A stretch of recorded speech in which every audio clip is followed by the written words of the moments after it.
मीना का मायका बेहद साधारण था। पिता रामदयाल खेती किसानी करते थे, लेकिन खेत भी ज्यादा बड़े नहीं थे। बरसात अच्छी होती तो खाने भर का अनाज निकल आता, वरना उधार और कर्ज में दिन गुजरते। माँ लक्ष्मी एक गृहिणी थी, मेहनती और धर्मपरायण। गरीबी के बावजूद घर में संतोष का माहौल था। मीना चार भाई बहनों में सबसे बड़ी थी। बचपन से ही उसने माँ को घर के छोटे बड़े कामों में हाथ बटाते देखा। सुबह सूरज उगने से पहले ही वो भी उठ जाती, माँ के साथ काम में हाथ बटाती और फिर छोटे भाई बहनों को संभालती। ज्यादा पढ़ने का सपना तो उसके मन में था, लेकिन गांव में लड़कियों को पढ़ाने की परंपरा ही कहाँ थी। पिता कहते, लड़कियों को ज्यादा पढ़ाने से क्या फायदा, आखिर इन्हें पराए घर ही तो जाना है। मीना चुपचाप सब सुन लेती, सिर्फ 5वीं तक पढ़ पाई। मन में कभी कसक होती, पर फिर खुद को समझा लेती, चलो पढ़ाई नहीं तो कामकाज सीखना भी जरूरी है, यही मेरे लिए हथियार बनेगा। मीना का स्वभाव सीधा साधा था, लेकिन मेहनत और जिम्मेदारी का बोझ बचपन से ही उस पर आ गया, क्योंकि वो घर में सबसे बड़ी थी। धीरे धीरे मीना बड़ी होने लगी तो गांव की औरतें बातें करती, अरे लक्ष्मी, अब तो मीना का ब्याह कर देना चाहिए, लड़की बड़ी हो गई है। माँ मुस्कुरा दे, लेकिन मन ही मन चिंतित रहती। गरीब घर की बेटी का विवाह करना आसान न था। मीना 17 वर्ष की हुई तो उसकी शादी का रिश्ता शहर में रहने वाले रमेश से तय हो गया। रमेश का परिवार थोड़ा संपन्न था। शहर में पक्का मकान, नौकरी पेशा बेटा और एक बड़ा संयुक्त परिवार था। पिता को लगा कि ये रिश्ता उनकी बेटी के लिए अच्छा है। शादी की तैयारियां जल्दी जल्दी हुई। दहेज में देने के लिए पिता ने अपनी छोटी सी जमीन का एक हिस्सा बेच दिया। माँ ने अपने गहनों को गिरवी रखकर बेटी के लिए कपड़े और दहेज जुटाया। मीना इन सबको देखती तो मन में सोचती, मेरे कारण घर वाले कितनी तकलीफ उठा रहे हैं, अब मुझे कभी उन्हें शिकायत का मौका नहीं देना है। शादी बड़ी धूमधाम से हुई। बारात आई, ढोल नगाड़े बजे। मीना ने अपने मायके की दहलीज आंसुओं के साथ छोड़ी। दुल्हन बनी जब वो ससुराल पहुंची तो सबकी निगाहें उसी पर थी। हवेली जैसा बड़ा घर, आंगन में भीड़, रिश्तेदारों की आवाजाही सब देखकर वो घबराई हुई थी। घर की मालकिन यानी उसकी सास शांति देवी बहुत तेज तर्रार और कड़क स्वभाव की महिला थी। उन्होंने पहली ही नजर में मीना को ऊपर से नीचे तक नापा और तीखी आवाज में कहा, लड़की दुबली पतली तो है, पता नहीं काम संभाल पाएगी या नहीं। खैर, अब आई है तो देखेंगे। मीना का दिल धक से रह गया। मायके से चली आई उम्मीदें जैसे वहीं टूट गईं। उसे लगा, क्या यही है मेरा नया घर, क्या यहाँ मुझे प्यार मिलेगा। लेकिन उसने चुपचाप सिर झुका लिया। ससुराल के शुरुआती दिन बहुत कठिन रहे। सुबह से रात तक काम परखा जाता। सास हर वक्त उसके पीछे खड़ी रहती, आटा ऐसे नहीं गूंधा जाता, सब्जी में नमक ज्यादा क्यों डाल दिया, बर्तन चमक क्यों नहीं रहे। अगर कहीं थोड़ी सी भी गलती हो जाती तो सबके सामने डांट पड़ती। नई नवेली बहू को मायके की याद सताती, पर वो चुप रहती। मायके फोन करना भी उन दिनों इतना आसान नहीं था, बस कभी कभार चिट्ठी लिख लेती थी। रमेश, उसका पति, नौकरी के कारण अक्सर दूसरे शहर में रहता। महीने में 1-2 बार ही घर आता। वो जब भी आता मीना से मीठा बोलता, पर उसे अपनी पत्नी की तकलीफों का पूरा अंदाजा ना हो पाता। घर में सब कुछ होता, पर सास जानबूझकर उसे अच्छे खाने से वंचित रखती। अगर मिठाई या खास व्यंजन बनता तो बहुओं और बच्चों को दिया जाता, लेकिन मीना को या तो बचा खुचा मिलता या फिर बहाना बनाकर कह दिया जाता, ये सब तो बच्चों के लिए है बहू, तुझे साधारण रोटी सब्जी ही काफी है। कभी कभी तो ऐसा होता कि वो भूखी रह जाती। रात को घर के किसी कोने में बैठकर आंसू बहाती, पर भीतर एक आग भी जलती। क्यों, मैंने कौन सा अपराध किया है, क्या बहू होना गुनाह है। इन सब के बावजूद मीना अपनी सास से सीधे टकराती नहीं, मन ही मन घुटती रहती। उसे लगता शायद यही औरत का भाग्य है। माँ ने भी तो यही कहा था, बहू बनकर मायके जैसे सुख की उम्मीद मत करना। लेकिन वो ये नहीं समझ पाई थी कि यही चुप्पी धीरे धीरे उसके भीतर कठोरता बो रही है। उसके मन में एक बीज पड़ चुका था, आज मुझे तड़पाया जा रहा है तो कल जब मेरी बारी आएगी मैं भी हिसाब बराबर करूंगी। शादी के शुरुआती दिनों के बाद भी मीना के लिए हालात आसान नहीं हुए। शांति देवी को जैसे तैसे मौका चाहिए होता था उसे नीचा दिखाने का। कभी उसकी रसोई पर टिप्पणी होती, कभी कपड़े धोने के तरीके पर। एक दिन रसोई में दाल बनाते समय नमक थोड़ा कम रह गया। शांति देवी ने चखते ही थाली पटक दी। अरे राम राम, ये क्या बेस्वाद चीज बना दी है तूने। हमारे घर की रसोई में कभी इतना घटिया खाना नहीं बना। मीना ने चुपचाप सिर झुका लिया। वो जानती थी कि विरोध करने से आग और भड़क जाएगी। रात को जब सब सो जाते तो मीना आंगन के कोने में बैठ जाती। चांदनी में मायके की यादें आंखों से आंसू बनकर बहती। माँ का लाड़, पिता की डांट, भाई बहनों की हंसी, सब उसके मन में गूंजते। लेकिन फिर खुद को समझा लेती, अब यही मेरा घर है, मुझे यही निभाना है। उसकी सबसे बड़ी मुश्किल थी पति रमेश की दूरी। नौकरी के कारण वो महीने में मुश्किल से 1-2 दिन के लिए घर आते, और जब आते तो माँ की नजरों से बचकर पत्नी से खुलकर बातें भी नहीं कर पाते। समय बीतता गया। मीना को अब धीरे धीरे घर के सारे काम आ गए थे, लेकिन शांति देवी का रवैया वही रहा। अगर कभी गलती से बहुत ज्यादा अच्छा बना लेती तो भी तारीफ के बजाय ताना ही सुनने को मिलता। इतना घी डाल दिया है सब्जी में, बर्बादी करना तो कोई तुमसे सीखे। एक बार त्योहार पर मीना ने सोचा कि मिठाई बना दे। पूरी मेहनत से गुड़ और मेवे डालकर लड्डू बनाए। जब थाली लेकर सास के पास गई तो उन्होंने तिरस्कार भरी नजर से देखा और बोली, लड्डू बना लिए? अच्छा पहले खुद चख ले, पता नहीं कैसी बदबू आ रही है इनमें से। ये शब्द मीना के दिल में तीर की तरह लगे। एक बार रमेश जब घर आए तो मीना ने हिम्मत जुटाकर कहा, आपकी माँ मुझे कभी खुश नहीं देखना चाहती। मैं चाहे कितना भी मेहनत करूं, हमेशा डांट मिलती है। रमेश ने धीरे से पत्नी का हाथ थामा और कहा, देखो मीना, माँ का स्वभाव ऐसा ही है, तू मन पर मत ले, सब्र कर, समय के साथ सब ठीक हो जाएगा। पर समय ठीक कहाँ होता, उल्टा हालात और खराब होते गए। समय बीता, सालों गुजर गए, बच्चे हुए, घर में हलचल बढ़ी। धीरे धीरे शांति देवी बूढ़ी होने लगी। पहले जो कदम फुर्ती से चलते थे अब कांपने लगे। आंखों की रोशनी धुंधली हो गई। अब वही सास जो कभी बहू को तंग करती थी, खुद दूसरों पर निर्भर होने लगी। खाना बनाना तो दूर, रोटी तक निगलने में तकलीफ होती। यही वो समय था जब मीना के भीतर दबा गुस्सा बाहर आने लगा। उसे याद आया कि कैसे उसने अपने शुरुआती साल अपमान में बिताए थे। अब उसने तय कर लिया, आज मेरी बारी है। जब शांति देवी खाने को मांगती तो मीना जानबूझकर देर कर, अभी तो बहुत काम है अम्मा जी, बाद में दे दूंगी। कभी उन्हें सूखी रोटी पकड़ा देती तो कभी कह देती, ये मिठाई तो बच्चों के लिए है, आपको तो साधारण खाना ही ठीक है। जो वाक्य उसने कभी अपनी सास से सुना था वही अब वो उन्हीं को लौटा रही थी। रमेश ये सब देखते तो उन्हें भीतर तक चोट पहुंचती।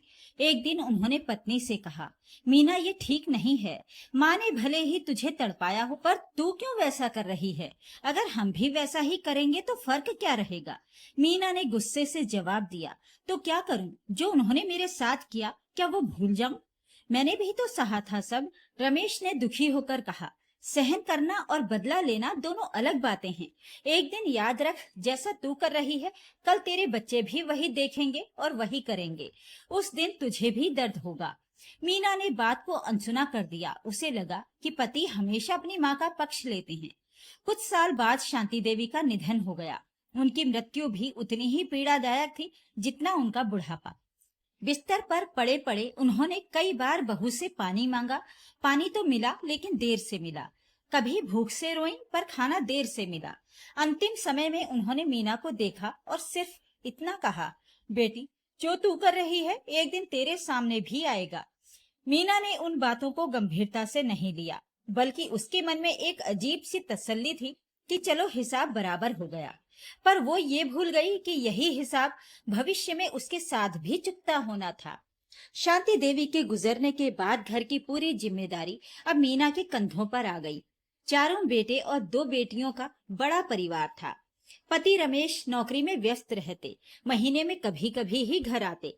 इस वजह से बच्चों की परवरिश का सारा बोझ मीना पर था। मीना ने बच्चों को बड़ा करने में कोई कसर नहीं छोड़ी। सुबह से रात तक उनका खाना, कपड़े, पढ़ाई सब वही देख, पर उसके व्यवहार में प्यार कम और डर ज्यादा था। बच्चे अगर थोड़ी शरारत कर देते तो मीना का हाथ उठने में देर नहीं लगती। मोहल्ले की औरतें कहती, मीना बच्चों को इतना मत डांटा कर, प्यार से समझा ले।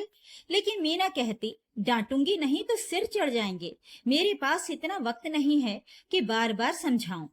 धीरे धीरे बच्चों में डर घर कर गया। वे माँ के सामने खुलकर बातें भी नहीं कर पाते। घर का माहौल ऐसा था कि सब आदेश मानते पर मन से डरते। जब बेटियां बड़ी हुई तो उनका ब्याह धूमधाम से कर दिया। मीना ने अपने हिस्से का सब कुछ लगाया ताकि बेटियों को अच्छा घर मिले, पर उसके स्वभाव की कठोरता वहां भी झलक जाती। कभी दहेज की चिंता में पति से झगड़ पड़ती, कभी रिश्तेदारों से उलझ जाती। शादी के बाद दोनों बेटियां अपने अपने घर चली गईं। वे मायके आती तो माँ से औपचारिक बातें करती, पर आत्मीयता की कमी साफ दिखाई देती। समय बीतने के साथ चारों बेटे भी बड़े हो गए, पढ़ाई पूरी कर नौकरी में लग गए। मीना को अब गर्व होता कि उसके बेटे काबिल हैं, कमाने लगे हैं। पहले बड़े बेटे की शादी हुई, नई बहू घर आई तो घर में रौनक लौट आई। रिश्तेदार, पड़ोसी सब बधाई देने आए। मीना का चेहरा गर्व से चमक रहा था। पर जैसे ही बहू ने घर के काम संभालना शुरू किया, मीना का पुराना स्वभाव फिर सामने आ गया। मीना चाहती थी कि बहू वही करे जो वो कहे। अगर बहू थोड़ी देर से उठती तो ताने शुरू हो जाते।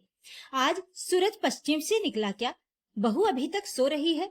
अगर कभी बहू अपने मन से कोई व्यंजन बना देती तो मीना टोक देती, हमारे घर में ये सब नहीं चलता, जो मैं कहूँ वही बनवाना। धीरे धीरे बहू समझ गई कि यहाँ अपनी मर्जी की कोई जगह नहीं है। उसने चुपचाप सब सहना शुरू कर दिया। रमेश कई बार पत्नी को समझाने की कोशिश करते, मीना बहू से थोड़ा प्यार से पेश आ। देख बेटा नौकरी करता है, दिन भर बाहर रहता है। अगर बहू नाराज होगी तो उसका असर बेटे पर भी पड़ेगा। पर मीना तुनक कर कहती, ये सब बहू का कर्तव्य है, मैंने भी तो निभाया था। क्या मैं रोज शिकायत करती थी? जब मैंने सहा है तो ये भी सहेंगी। रमेश हार कर चुप हो जाते। धीरे धीरे बाकी 3 बेटों की भी शादी हो गई।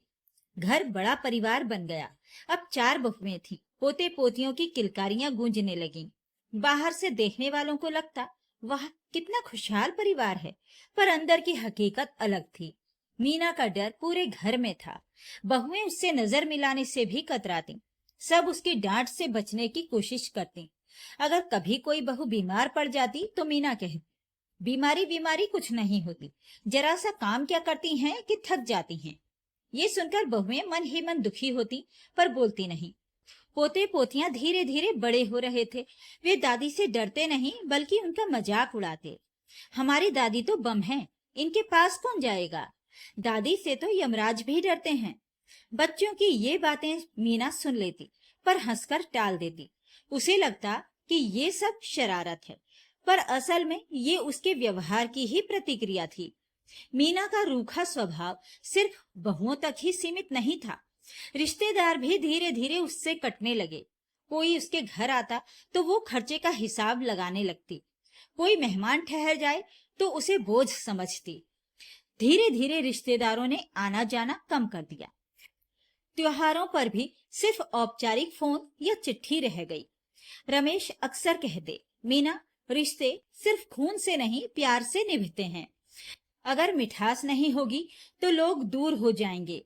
पर मीना हमेशा यही जवाब देती, किसी की जरूरत नहीं, मेरे पास मेरा परिवार है, मुझे किसी रिश्तेदार के सहारे की जरूरत नहीं।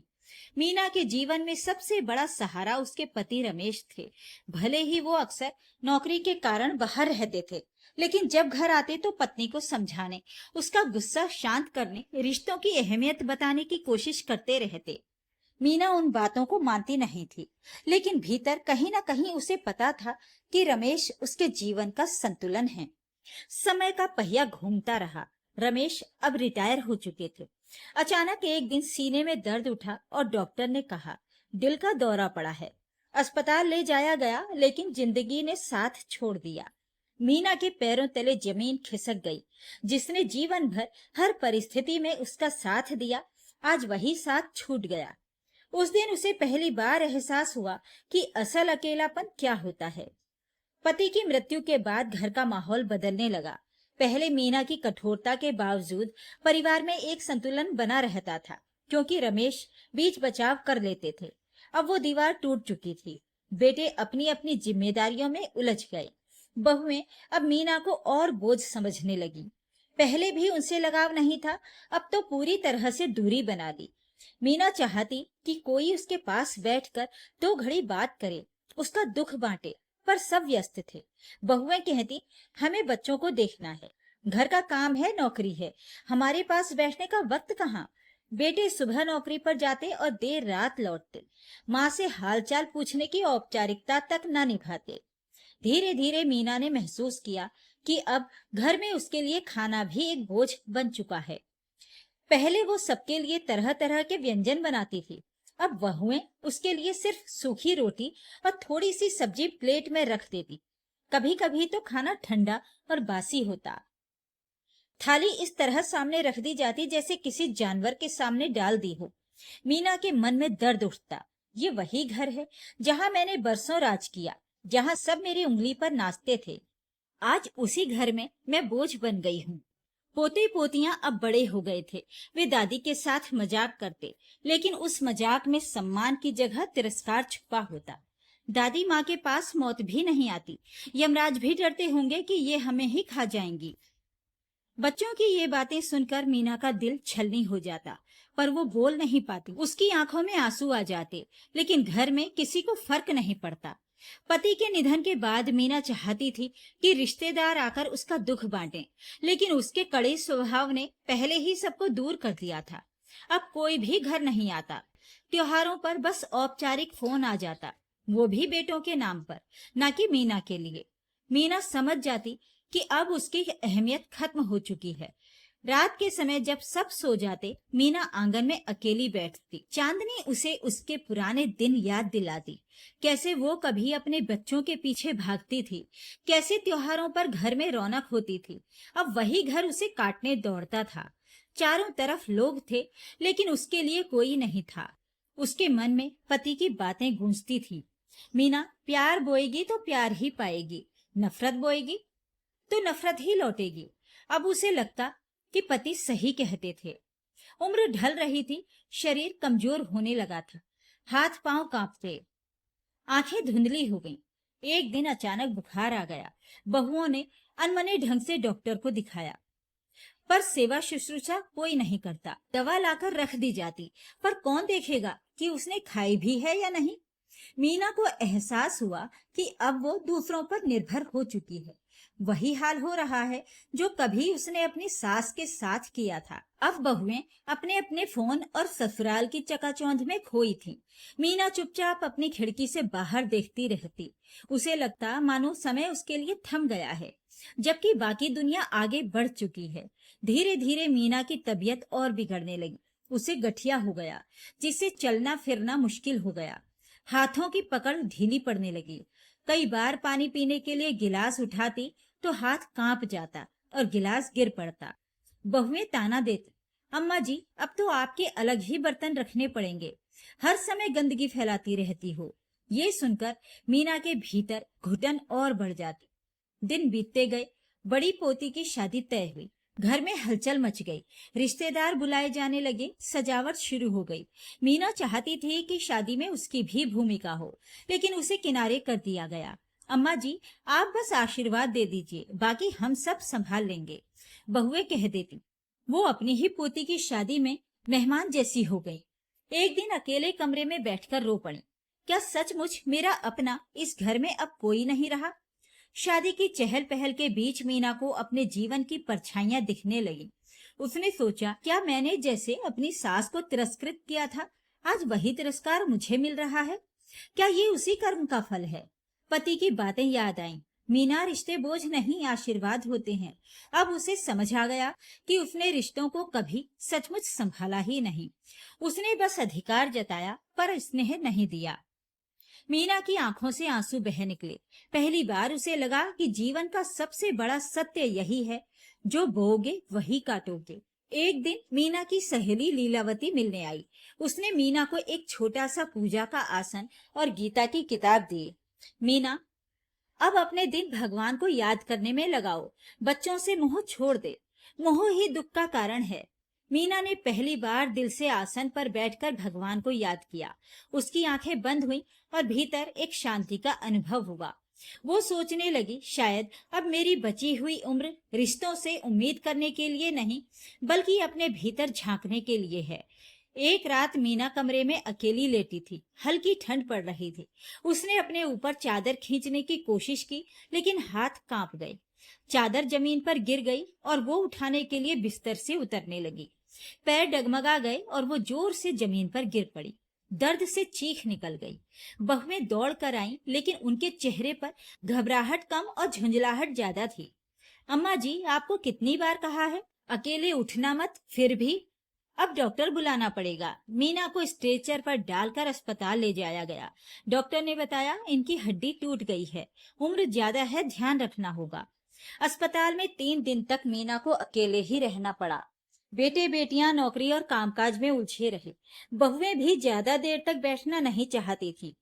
एक दिन पड़ोस के एक सज्जन, जो उसी अस्पताल में किसी रिश्तेदार को देखने आए थे, मीना के पास ठहर गए। उन्होंने प्यार से पूछा, अम्मा जी कैसी तबीयत है? उनके 2 मीठे बोल सुनकर मीना की आंखें भर आईं। बेटा, अगर रिश्तों में मिठास ना हो तो आदमी लाखों के बीच रहकर भी अकेला पड़ जाता है। वो आदमी चुप हो गया, उन्हें सांत्वना दी और चले गए। घर लौटने पर अब मीना पूरी तरह दूसरों पर निर्भर हो गई। बिस्तर से उठना, खाना, दवा लेना, सबके लिए उसे किसी की मदद चाहिए थी। बहुएं सेवा तो करती, लेकिन चेहरे पर झुंझलाहट साफ झलकती। बच्चे भी सिर्फ औपचारिकता निभाते। मीना धीरे धीरे ये स्वीकार करने लगी कि जिस जीवन को उसने अपने अधिकार और कठोरता से जिया, उसी ने उसे आज अकेला कर दिया। एक रात उसने भगवान से प्रार्थना की, हे प्रभु, अगर मुझसे गलती हुई है तो मुझे माफ करना। मैंने रिश्तों को सहेजा नहीं, सिर्फ नियंत्रित किया। मैंने प्यार नहीं दिया, बस डर दिया। शायद इसी कारण आज मेरी ये दशा है। पर अब मन से आपको याद करना ही मेरे जीवन का सहारा है। वो रोज गीता पढ़ने लगी। धीरे धीरे उसके चेहरे पर एक अलग ही शांति आने लगी। मीना में आए इस परिवर्तन को धीरे धीरे उसके बच्चे भी महसूस करने लगे। अब वो शिकायत नहीं करती, गुस्सा नहीं करती। जब कोई खाना सामने रखता तो मुस्कुराकर कह देती, बहुत अच्छा बनाया है बेटा। बहुएं चौंक जाती, पहले कभी उसकी जुबान से तारीफ नहीं सुनी थी। पोते पोतियां उसके पास बैठने लगे। उन्हें अब डर नहीं लगता था। एक सुबह जब सूरज की हल्की किरणें खिड़की से भीतर आईं, मीना ने अपने बेटे को बुलाकर कहा, बेटा, मेरी एक अंतिम इच्छा है, मुझे मंदिर ले चलो। मैं भगवान के चरणों में शीश झुकाना चाहती हूँ। बड़े बेटे ने तुरंत व्यवस्था की। पोते पोतियां भी साथ गए। मीना को व्हील चेयर पर बिठाकर मंदिर ले जाया गया। वो भगवान के सामने बैठी और आंसू बहने लगे। हे प्रभु, जीवन का सबसे बड़ा पाठ अब समझ आया है। बस प्यार बांटो, वही लौट कर आता है। मैंने देर कर दी, पर अब सब कुछ आपके हवाले है। उसके चेहरे पर एक अद्भुत शांति थी। मंदिर से लौटने के कुछ दिन बाद ही वो नींद में ही चुपचाप इस दुनिया से विदा हो गईं। मीना की मृत्यु पर पूरे घर में सन्नाटा छा गया। बाद में बहुएं पछताईं कि काश उन्होंने थोड़ी और सेवा की होती। बेटों की आंखें भीग गईं। पोते पोतियों ने कहा, दादी के जाने के बाद घर सूना हो गया है। मीना ने अपने जीवन में जो कठोरता बोई थी, उसका फल तो उसे मिला, लेकिन अंतिम समय में उसने प्यार का बीज बो दिया था। शायद यही वजह थी कि उसकी विदाई अकेलेपन में नहीं, बल्कि पूरे परिवार की मौजूदगी में हुई। दोस्तों, हर घर में अमूमन यही होता है कि हमारे साथ जैसा व्यवहार होता है, हम भी वैसा ही व्यवहार दूसरे के साथ करना चाहते हैं, लेकिन हम ये भूल जाते हैं कि हमने कितनी तकलीफ झेली थी। मीना के साथ भी यही हुआ। वो भूल गई कि बुरे कर्म का नतीजा भी बुरा ही होता है। क्या मीना की सास शांति जी का व्यवहार सही था? क्या मीना का अपनी बहुओं के प्रति व्यवहार सही था? कमेंट करके जरूर बताएं। कहानी पसंद आई हो तो वीडियो को लाइक करें, शेयर करें और चैनल को सब्सक्राइब जरूर करें। तो फिर मिलते हैं एक और कहानी के साथ। नमस्कार।